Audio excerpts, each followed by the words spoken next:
everybody. So I just want to say one thing. So welcome to the Rosenberg House here at Davos. For those of you, some of you have been here earlier this week, but it is a world first, really, of a house run completely by the students. They're doing the hosting, of course, very often supported by our wonderful partners from Diplomatic Career, and our role is here very often. We also had, and there she is! So please come and join us, Anna. And I always like to make a mention. she really knows. You know, earlier this week, do we have a drum player today? Because earlier this week we always used to have, okay, afterwards, Clement, the next round you're on. Because we had a little bit of a tradition here this week that every time somebody comes on, we had a drum roll. Okay, so we can have a double drum roll. But we'll have that ready for the 11 o'clock one. So we can have a drum roll taking you off. Yeah, so afterwards you can drum roll them out. All right, so, and what's remarkable for what these students do is every morning there's a bus coming from St. Gallen, where Institut of Rosenberg, our boarding school is, and they bring a whole bunch of new students. So we're trying to expose as many students as possible to this experience of engaging with many different personalities across all generations on this topic of prosperity, safety, freedom, all these things that are important. Every day the Rosenberg House has a different topic. Monday was leadership, reimagining leadership. Then we had planet and purpose. Yesterday was all about technology and trust. Today is about equity and belonging. Yes, how do we create these? And in all of our sessions we found that it's all about relationships. And what we're trying to promote through these dialogues this week is also to see that it takes a village.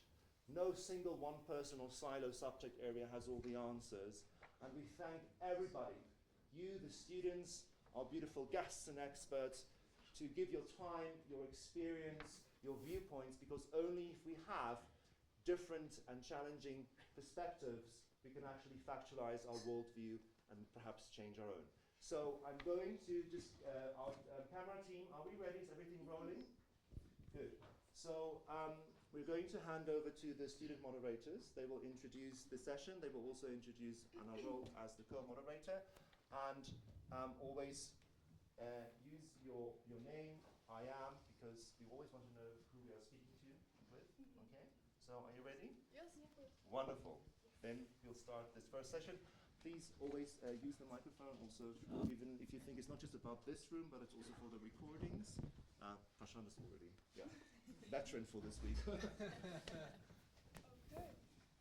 So, good morning, everybody. Welcome to the 4th day at the Rosenberg House.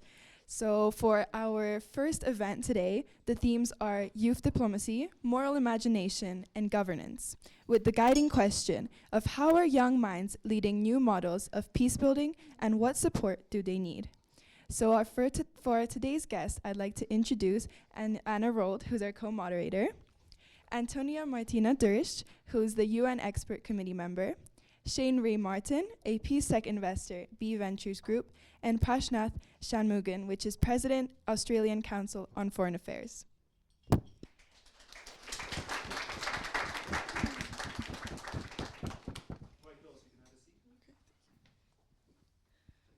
Okay, hello, I'm Sophia, and Antonia, I would like to start with you and ask you a question.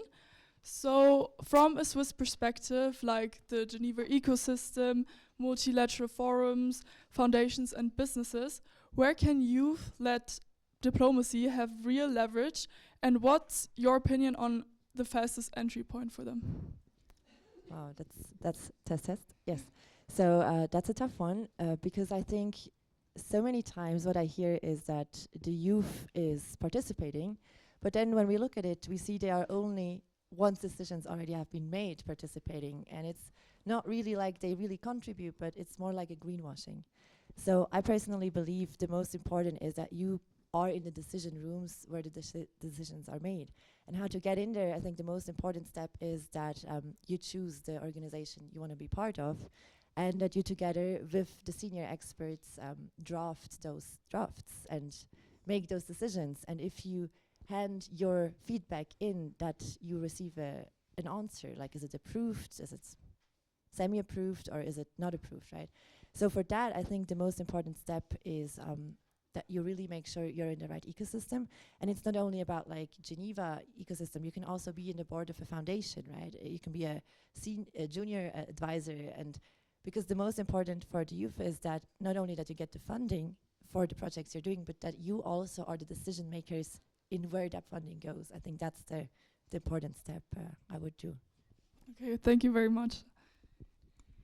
And for our second question, we'd like to ask, what concrete structure would prevent youth participation from becoming symbolic? This involves like mandate, budget, access, follow-up, and accountability. And who in Switzerland should champion it? Well, there are so many amazing organizations, and I'm a politician as well, so it gets a bit political. No, but I think you should go there where your heart is. So therefore, think of which issues are the ones you really want to tackle. And then, of course, if you want to get in fast, just be bold and write to people you admire. Because I had so many times I had young people who came up to me, were like, Antonia, can you help me? Can you guide me? Can you make an introduction? And I never said no, because obviously that's what I want. I want to have youth which is engaged, which shows up, and which also takes on at an early age a certain amount of responsibility, of course, on the level that you can do, right? But I would advise, like, first of all, be active. Go also to events like here, connect, we just heard it, like talk to the people, tell who you are, and always tell them, like, I dream of X, Y, Z. Nobody will laugh at your dreams. No one will tell you it's impossible if the people have achieved that before, right? So they will support you, they will lift you up. And then once you're in the ecosystem, it's very important. Nowadays, so many people want to shine online with, badges and awards and this and that. But I think in that ecosystem, it's important that you just deliver. So when you go to school, study very hard. Be patient, it takes time, but at a certain point, you'll be an expert in your field, and then you can contribute, and then people appreciate. And through that, you can elevate yourself in that ecosystem. Thank you very much. That was very interesting. So coming on to Shane, I would like to ask you a question. So what peace building approaches are actually investable right now, and what outcomes do you look for to prove they reduce conflict risk? Yeah, great question, and good morning, everyone. This is good morning. Good morning. Such an inspiring room that we're in, and this is such a great moment to celebrate and such a great conversation.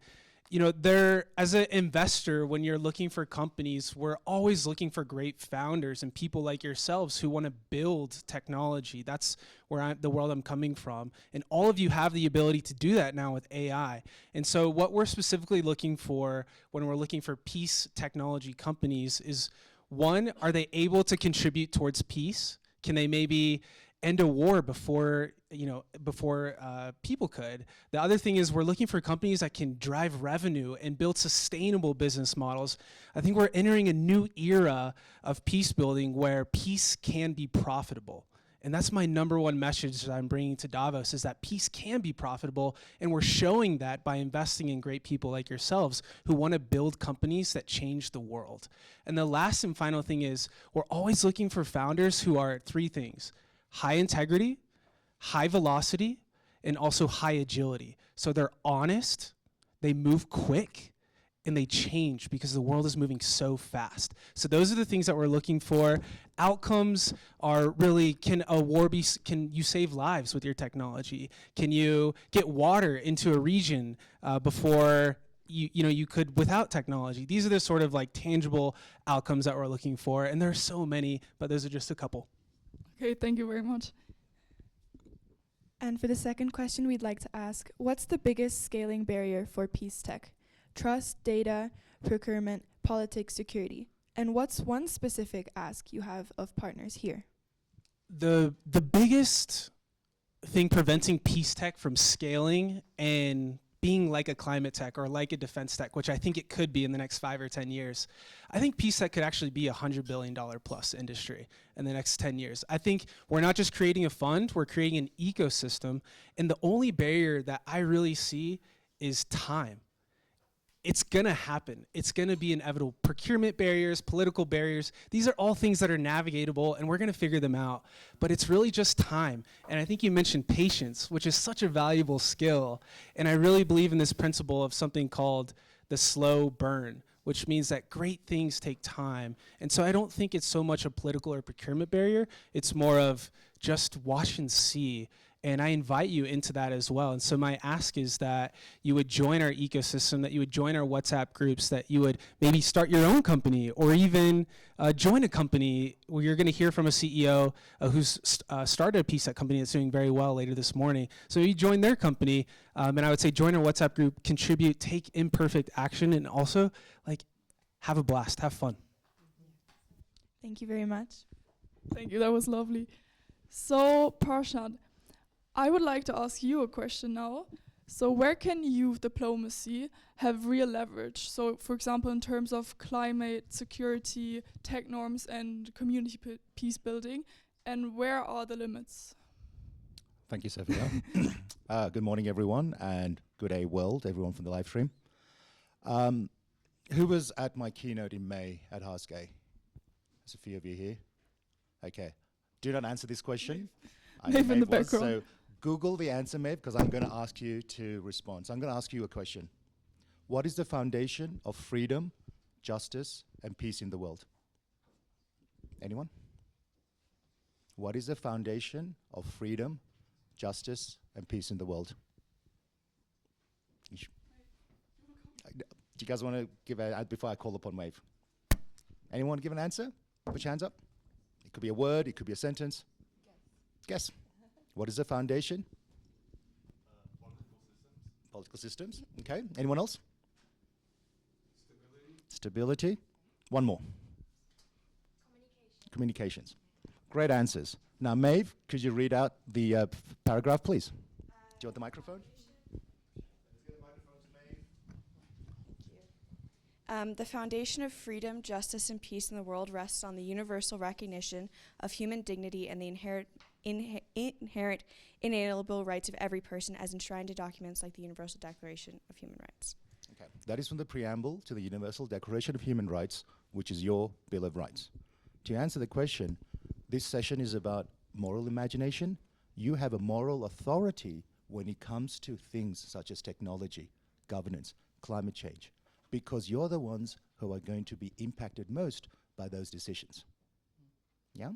So it starts with you, the fundamental, the individual, understanding your rights, but also your responsibilities, because our privileges cannot be no more greater than our obligations. The Universal Declaration of Human Rights, the last article, ends with duties upon the free individual to his or her community in order to safeguard those rights. Human rights must be balanced with a sense of human responsibility. Cause liberty is forgiving of many failings, but it forgives neither apathy nor neglect. Thank you very much. And for the second question, we'd like to ask, what's one policy or institutional change that would meaningfully open space for youth in formal decision making? Do you guys think that your voices are being heard in the global atmosphere? In global discussions? No. That's why we're here, to make sure it does. That's why we're here. This place is about putting a light into the darkness. So we had an election in Australia last year. It was the first time that people that were millennials and Generation Z, which is most of you, were the majority in the electorate. 47% of the electorate, the voting, and voting is compulsory in Australia, was millennials and Generation Z. Baby boomers were only 33%. In the next election, millennials, Generation Z, and some alphas who will get to vote will be more than 50%. Time, you are writing the, Shakespeare said in I think it was King Henry, there is a tide in the affairs of men when taking at the helm lead on to fortune. Anyone doing Shakespeare in English? A few of you? Of course. Where is your English teacher? So there's a tide in the affairs of men when taken at the helm lead on to fortune. You guys are riding that wave now. Things are changing rapidly, and politicians and decision makers and CEOs will be more interested in listening to what you have to say from this time forward, because you will be in the majority. And the other thing you have is the right to vote. Decisions are made by those who turn up. Turn up, vote, be heard, and back to the first question, exercise your fundamental right and responsibility. Remember the 3 C's from yesterday? Yeah? Yeah. Commit, Collaborate. yeah. And what's the last one? Create. Wonderful, wonderful questions to get us a little bit of food for thought this morning. For those of you that don't know me, I started my career within the United Nations system because I wanted to change things, and I figured there's no better way to change things from the inside, right? So to change a system, get into the system. And I remember when I started, the diplomacy was pretty much a bureaucrat's sport. You couldn't get in the room where things were happening. And when you did get in that room, things were a little bit boring. People just recited talking points. So it's really exciting to have this panel here today because you see that diplomacy is actually everybody's business, but it took a generational almost shift, a paradigm shift for that to happen. So when we say it's everybody's business, there is the component that comes with multilaterals that of course have now opened up more than ever before. There is the entrepreneurial aspect of it, and there's always the civic aspect of it that Prashant so eloquently talked about. So for you, I have just a big overarching question. If we indeed going to transform systems and make make diplomacy and make this, that we're not only limited now just by our imagination, what do you think is one thing right now that just we need to let go and make sure that it leaves well so that something new, a new idea being born right now can arrive well? And you can all take turns who wants to say it first. But this is where you exercise your imagination. And this is also a question for you both, if you want to think about it, and also for you all in the room. If we're going to exercise our moral imagination today, what is one thing we need to help arrive well in this system so that we have the system we desire, that we want? And what is one that we can just let go? I can try. And this is very tough for me to say because it's a bit hard, but I think we need to let go the boomers. I'm sorry. Sorry to say, no, but why am I saying this? So my experience, as a president of the International Federation for Economic Development, you get into those rooms where the decisions are made. And as you see, I am still pretty young, so I have both worlds, right? And I just see that the young, they are so powerful because they have so much, I don't know how to say it, like their morals are still so nice. They want to change the world. They work towards a better future. And then you turn older, you get into those systems which are long established, and slowly but slowly you have so many opportunities to get corrupted, right? And nobody talks about it because obviously nobody wants to point at the elephant in the room. But in my opinion is when I can give you one advice for life, like you need to think very much about your values, and then you need to know where the red line is. And when you pursue whatever you want to do, always keep those values as your compass. And whenever, even if you want to get further and you need to do something you don't want to do, don't do it, because I rejected so many amazing opportunities because it wasn't right for me, and look where I am. It still worked out somehow. So that's what I would say, like when you look for mentors, learn also from people with experience. But if they try to teach you, the way how it really works, just say thank you. Take it as a input, but don't go the ways that 99% of the people in politics and other circles, how they work. That's my advice, yeah. Thank you very much. And in addition to what you said, I actually find it very interesting because I will turn 18 next month. And in Germany, you are able to vote for most elections.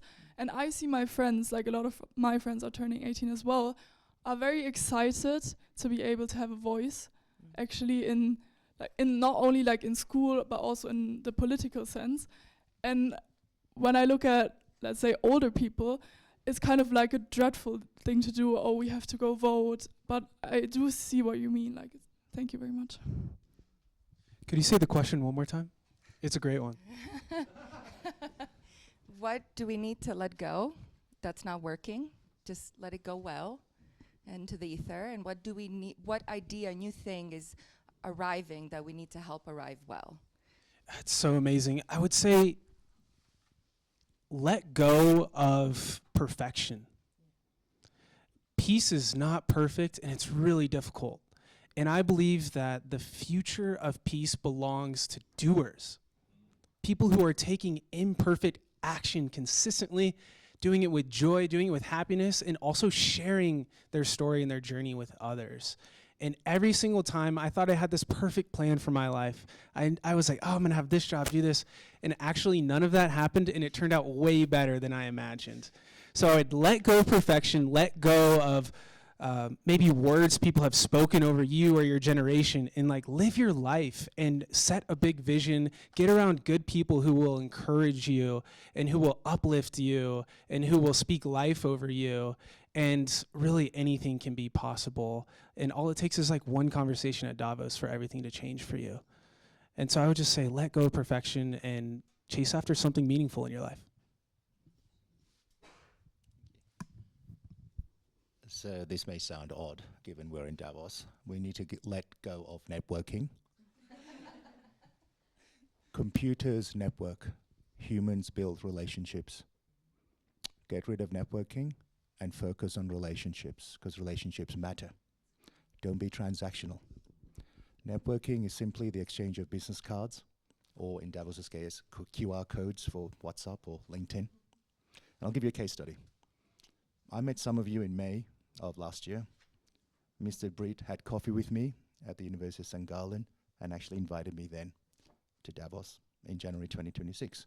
But he didn't just let go, he kept in touch. He was constantly in touch. Then in November, when I returned to Switzerland, he invited me to campus, where I met Maeve and a few of you again, and we had a great tour of your campus. And again, he was keeping the relationship alive.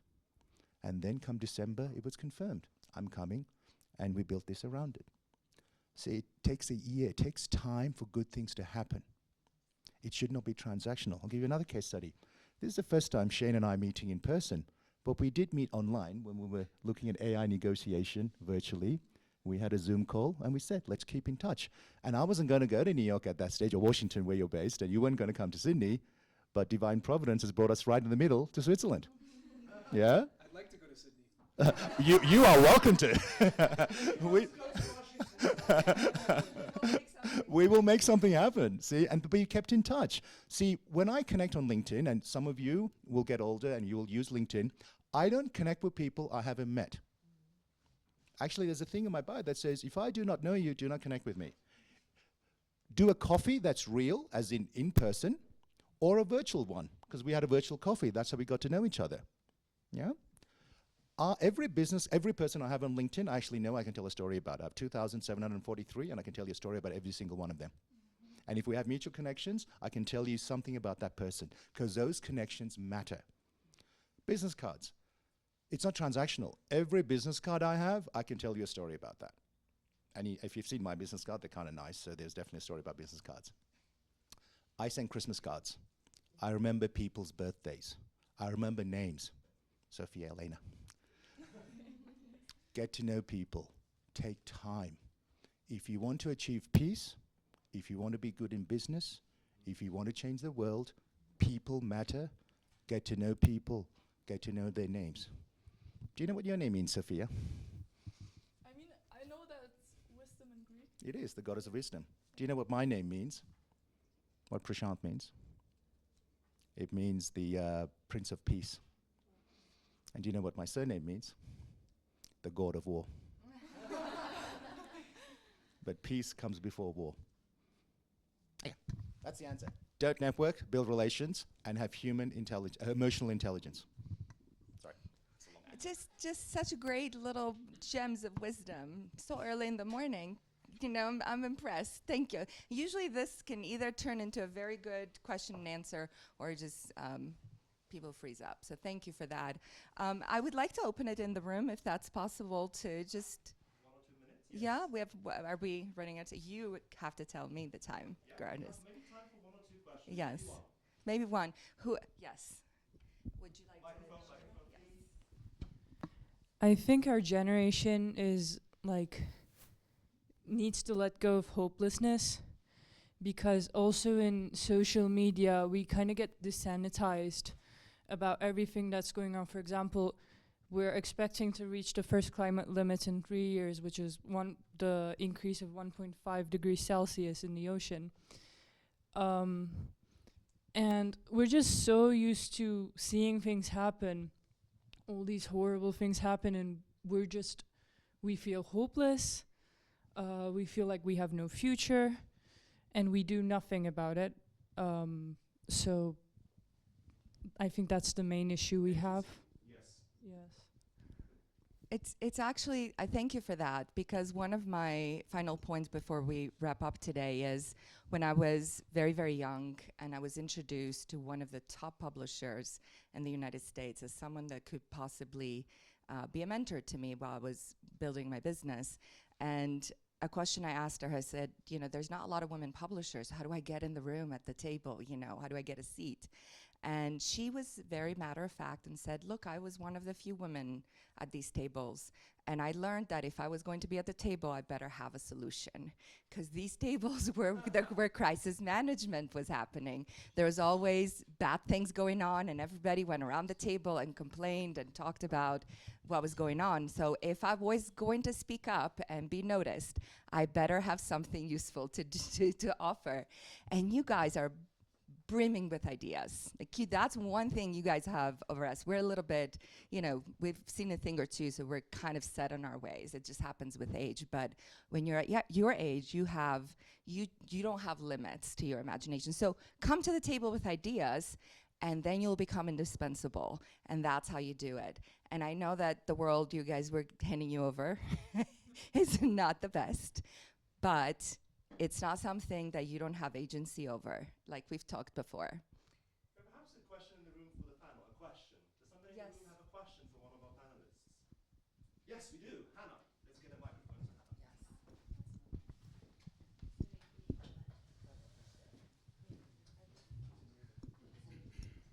Hannah. So, Mr. Prashant, you had said that peace comes before war. Yes, but I wanted to know if that's what you believed. No, it's actually just my name. Right. So you can call me Mr. Prashant or Mr. Shanmugan, depending if you want peace or war. It's very bad Australian humor, so we use sarcasm to get our point across. I see. Okay, thank you. That was... Thank you. Any other questions? Yeah, we have a question here. Sorry, Shane. I just had a question I wanted to ask about earlier. You said that peace equaled profit, if I'm correct. Is there a certain extent to where that might not be the case in the world? Yeah, definitely. I said peace can be profitable. And you're going to see an example. Arvid's going to talk a little bit about Amity Horizon as well.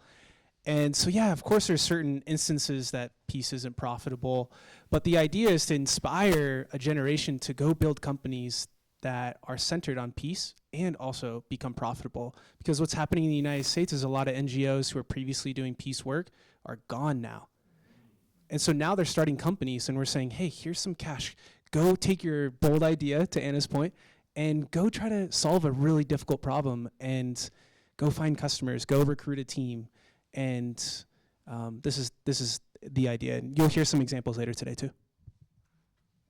Yeah, great question. All right, so we're going to wrap this session up. All right, and then Should we are we taking a break before the next one? exactly. So Okay. thank you very much. This was wonderful. Thank you so much.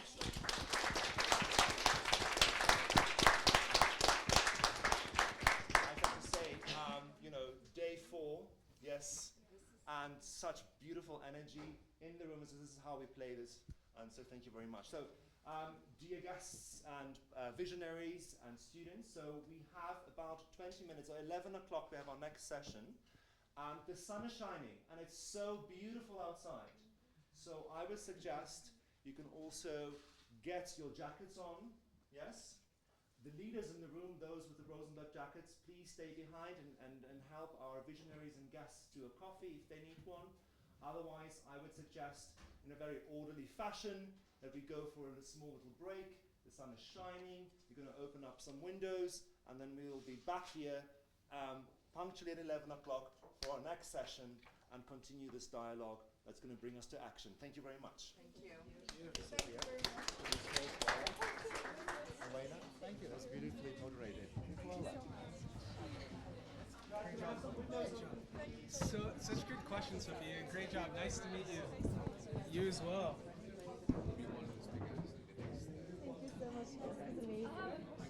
Sure. What's up? What's your name? What is it? Alter. Yeah. So my wife and I live in DC, but I was born in Texas. So I'm in Mississippi. Nice. Okay. I'm southern accent. Okay. How did you get out here? What's the story? Thank you very much. It's great. I decided I wanted to go to a teaching school. And if you meet them, they have real southern accents. But yeah, they're like, yeah, we visited, fell in love, and here I am. I actually have like cousins in Texas. So I'm great. So it probably has some connections somewhere along the way, but It's a huge state, so many people do that. like the southern area, I'm sorry. Yeah. You can come at the same time, like college and stuff. I love college. You're saying you're not sure if you want them to like come from California. Yeah, they just bring like certain traits, like certain attitudes, and I'm just like, for example, I was doing Pilates and this lady walked in and she was from California, and she like turned off the lights without even asking, and I was like mid workout. It's just like seems like sweet man, and just like everything in the South is like really,